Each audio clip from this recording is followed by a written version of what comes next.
So even though kale has been hailed as the queen of greens and one of the world's healthiest vegetables, a lot of people say they just don't like it. But that's probably because they haven't tasted Heide Lang's salad. Heidi is a cooking instructor and is here to turn all you kale haters out there into kale lovers. Yes. It is kind of an acquired taste, right? It is, because it's naturally very bitter.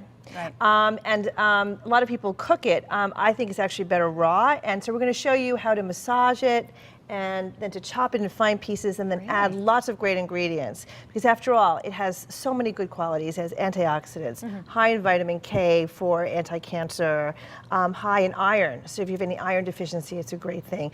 It has 36 calories per cup. Oh my gosh, but didn't it start off as like a decoration, like a garnish almost? Yeah, and it's, it's one of those trendy vegetables now. It's very trendy. Like if it's like the sun-dried tomatoes of the 80s, and Chipotle of the early 2000s.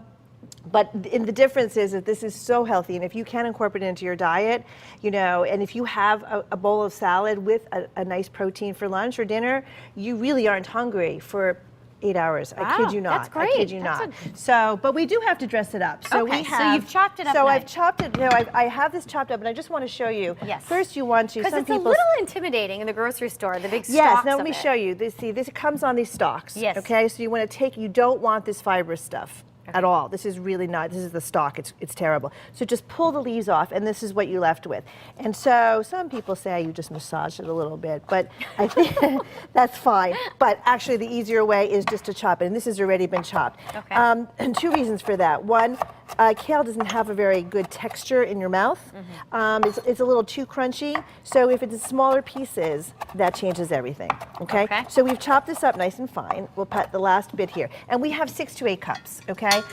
Make the whole 8 cups because it's great to have leftover. If you don't put the dressing on right away, it stays beautifully. Oh, good, okay. So, even though this is healthy, we have to add something that's going to give it a little right? jazz, right? So we have here cooking some pancetta. Pancetta is like bacon, only it has spices, and it's like an Italian bacon, but it's cured, but it isn't smoked, so it's different from bacon. It's highly flavorful. You can also use bacon, and on the recipe we have online, we'll tell you it's about 6 slices or so. Once this is done, you want to get it really thin. I just left a piece raw, super thin. That's what it looks like much prior to the thinner fry. than bacon. Okay. If you're doing bacon, the same thing will just crumble. If you don't get the pancetta this thin, it's harder to crumble. Okay. So this is what we're left with, and we're going to. And you've crumbled it. I have crumbled it, and it smells so great. It does. Okay, so we've got the pancetta, and then we're going to add some red onions. You can use white onions too, but look how pretty the color is. It does. So we add that, okay? Now, you can or cannot add croutons, but again, we want to add some interest to this. So here's some croutons, and later I'm going to show you how to make croutons. Oh, wonderful, okay. So we're adding croutons. So far, very easy, right? And then we're going to add some cherry tomatoes. Again, I love the idea of a summer salad, having a lot of color, being really vibrant. So many of these ingredients are up to you, but tomatoes are great. Some people don't like tomatoes. I've learned this from my cooking classes. Some people actually don't like tomatoes. He doesn't like tomatoes, so there you go. Take them off of sandwiches. Exactly. Might try slow roasting them. You might like them that way. Oh, okay. A lot of people don't. Yeah. You'll do that this afternoon, right after the show, right? So I'm just going to toss this a little bit before we add the dressing so you can just see the color. And we'll make it easier. Okay, so the dressing. Yes. 4 ounces of goat cheese. Okay, and you can use, actually, there's now some really nice goat cheese that already have some spices in it. Oh, okay. You've seen those before. Look for but you don't have to. So we're going to put in 4 ounces of goat cheese, and I'm using a mini food processor here. If you don't have a mini food processor, you could probably whisk this, but then you want to make sure that the goat cheese is really soft. Okay. So you can even nuke it for 10 seconds. Got it. It's cheating a little bit. It's okay. But if you don't have a mini food processor, okay, so we put in 2 tablespoons of of mayonnaise, okay? And then you can use either buttermilk or heavy cream. Okay. Okay. This makes an extremely creamy dressing, okay?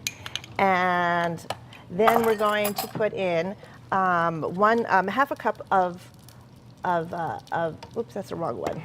That's the wrong oil. That's the garlic oil. If we put the garlic oil in, it would be great, but we're not doing that. It would be fine, but we're actually putting in olive oil. Okay. You can use garlic oil too. Or really, you know, if you don't have good extra virgin olive oil, you could also use sunflower oil or grapeseed oil. The olive oil will give it a very nice taste. Okay, so we've got. We have about a minute left. Okay, so we're going to just put a little salt in here. Okay. And then we're going to give this a whiz. I feel like this is going to be a great dressing for pretty much anything. It is, it really, for anything. It's a great dressing for anything. Just give this a whiz.